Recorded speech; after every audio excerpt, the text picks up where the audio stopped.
Hello Prep 2. For today's English lesson, we are going to be using the bridges that you made for your last lesson. I hope you enjoyed that.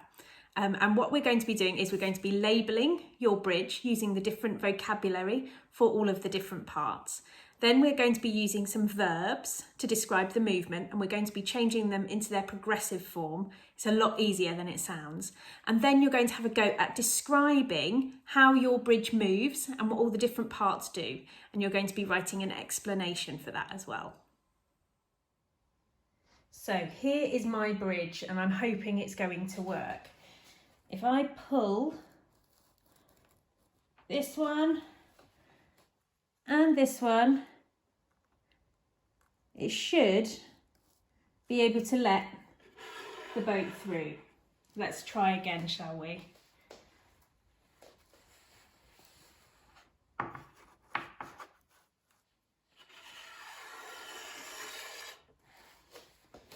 I really needed two hands to be able to do that, but my bridge functions, and the way that I have been able to do that, I'll just move one out of the way, is I have got a very simple system with a piece of string and some straws and some cardboard, and I've got some chickpeas in boxes under there as my towers. And when I pull on the string, it connects underneath for all of the straws and the pieces, and it's a really simple pulley system. So what you're going to do is you're going to use your models that you've hopefully made at home, and you're going to think about the different parts of your model. Okay, so you've got the information sheet, which you should have had a look at yesterday, and on there are some different words to describe the different mechanisms that you might have used. So this one says pulley. And I'm going to label that because this is my pulley system. It's not very sophisticated, but it does work. So there's my pulley. And I have got, as I mentioned before, a tower here.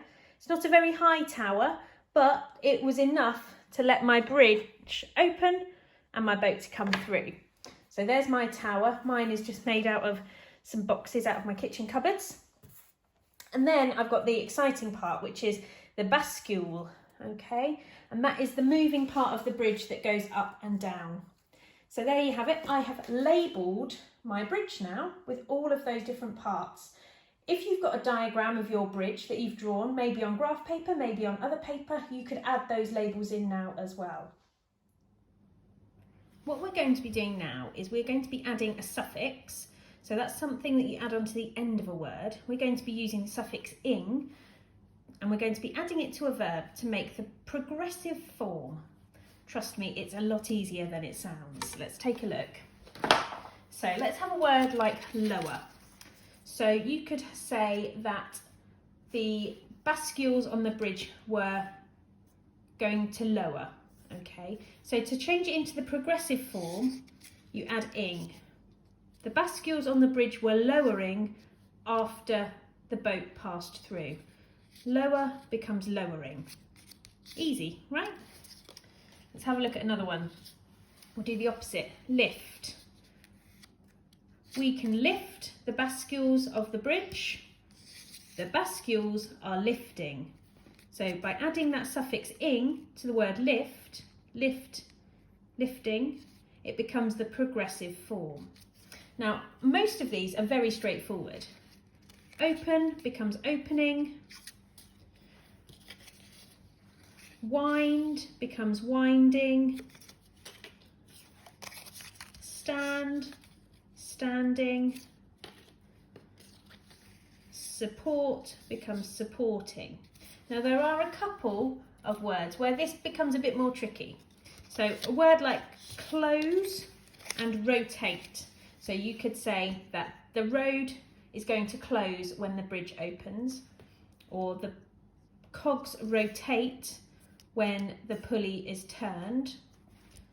Okay, to change these into the progressive, we add the ing, but because these words end in an e, when we add the suffix ing, we lose the e, okay?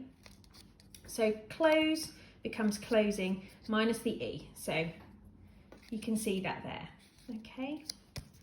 Close becomes closing, and rotate, rotating, again, because it ends in that E, when we add the suffix, the E disappears. It's like a bubble and it pops, okay? Now what I'm going to do is I'm going to build some of these words into some simple sentences. So I'm going to use the word bascule, which I've taken from my label from my bridge, and I'm thinking about the word lift, okay? So the bascule lifts when the pulley is tightened. Okay, you can see there that I've used the word lift, bascule and pulley. Now what we can do is we can add a little bit more interest and make our sentences sound a bit more fancy. When the pulley is tightened, and I've added a comma there,